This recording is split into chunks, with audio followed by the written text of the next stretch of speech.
responsibility to audit itself too. We didn't mention audit, yeah. Right, so that can come back into play again. Right. At the end, you're going to polish. We're audited every year, and that's because Office of Cultural Affairs requires that, and it's too much for our small budget. Because an audit costs at least $2,000, and it's really ridiculous, you know. Every couple of years is enough, but that is a good way to reassure the board that the money's where it should be sent. Maribel? Just curious to see your opinion about the interaction between staff and board members, and whether you think there should be policies or rules. The general rule that I was taught is staff reports to the director. The director communicates with the board. We had a major problem with an employee, and since he was connecting with certain board members, they told him that he didn't have to go through me. So he was communicating directly with the board, and that was not a very good situation. It ultimately meant that some of our very fine board members thought, we don't need to put up with this, just what happened at the chamber, you know, and they quit. And they're too valuable to lose, so that's another reason. I really think, you know, if Yamilet wanted to talk to our board, she wouldn't just write to them directly. She'd say, may I write to so-and-so about this? Sure, go ahead. Or if it's very sensitive, she'd run it by me. I think that's a good one. Any other questions? Any comments, situations? I have a question.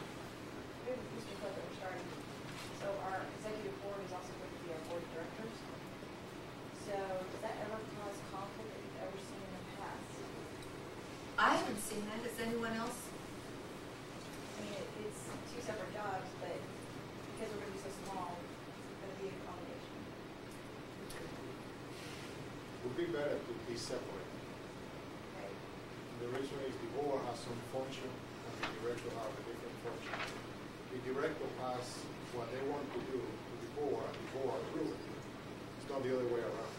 That's why if you want to go to up to the scale, the board is on the top and the directors are here. They pass all the information to them, they say yes or no, and that's it. Nothing else. But when they, sometimes the board tell them, hey, we would like you to do this and this and this and this, and that is natural too, because if they don't have initiative, the board is the maximum responsible of the organization.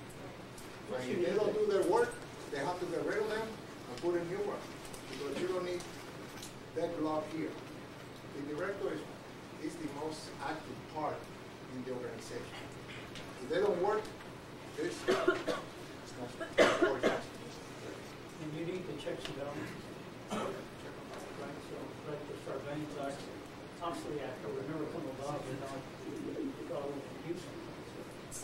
Any more comments, questions? If you think of any others, just send them to the Yahoo group. Do you know how to write to the Yahoo group? Yeah? Everybody's cool on that? No, how do you do it? You just write to leadershipdfw@yahoogroups.com. And don't worry, I moderate it, so if it's something that you're really just asking me, that's fine too. I won't send it to you. Okay? Our next speaker is Javier Mazon, who is the president and managing director of Group La America. LLC. Group La America. Also, he's with the Centro Argentino and is one of our board members, a very, very valuable member of the international community. And thank you, Marie, and welcome everybody. Good evening. Again, my name is Javier Mazon. Can everybody hear me in the back? Okay. I'm supposed to talk today about meetings and agendas and how to run a meeting and things that are important as far as running a meeting. And so I prepared a few things ideas and thoughts that I want to share with you if you allow me to look at I haven't seen the format yet, but before I start, I want to, I have 30 minutes, I think. Okay, and I want to start by saying that effective meetings have really 10 important points. I'm going to go over them real quickly here, and then we'll get into the more detail of it. But I'm just going to hit on some very important things that you got to remember, that if you're going to run a meeting, you need them. Remember that you always have to know how much time you have. Time is very important, correct? So the clock is a requirement in a meeting. Number two, you cannot forget the main reason for why you're having your meeting. You can't deviate, and if you're running the meeting, it's your job to control the meeting. You stay focused. So the main reason of the meeting is very, very important. Third important thing is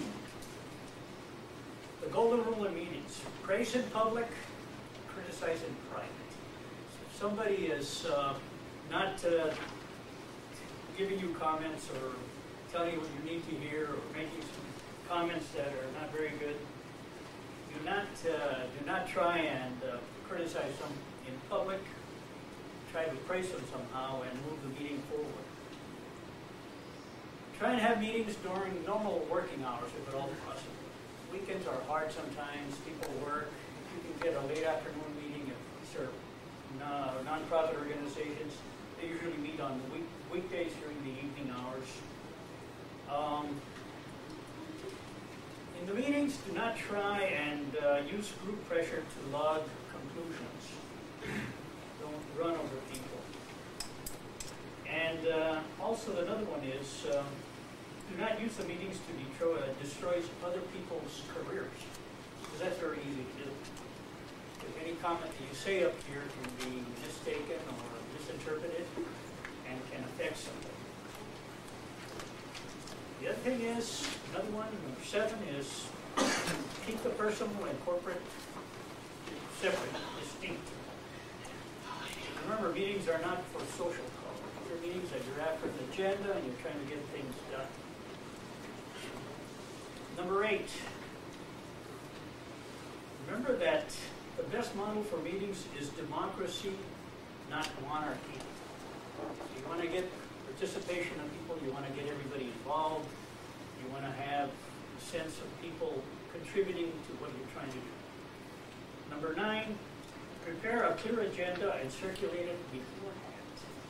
Make sure you have a very clear, concise agenda, and we'll get into the agenda in a minute here. But try and get it to people beforehand so that everybody has an idea of what's going to be talked about, especially even the people that are going to be presenting it in your meeting, and how much time they have. Important things here. Number 10, and this is the last one that I have. Terminate a regularly scheduled meeting when its purpose for being no longer exists. So once you've gotten to your objectives, it's time to move on to the next objective, right? Okay. So now, getting back into the meeting agenda here. Again, agenda previously sent to the board. Keep it as brief as possible. Set a time limit. Remember that the purpose there is to make decisions. Keep focusing on the decision-making issues. And send it in advance. And put names of people that are going to be presented on the agenda, time for each one. Keep the meeting focused.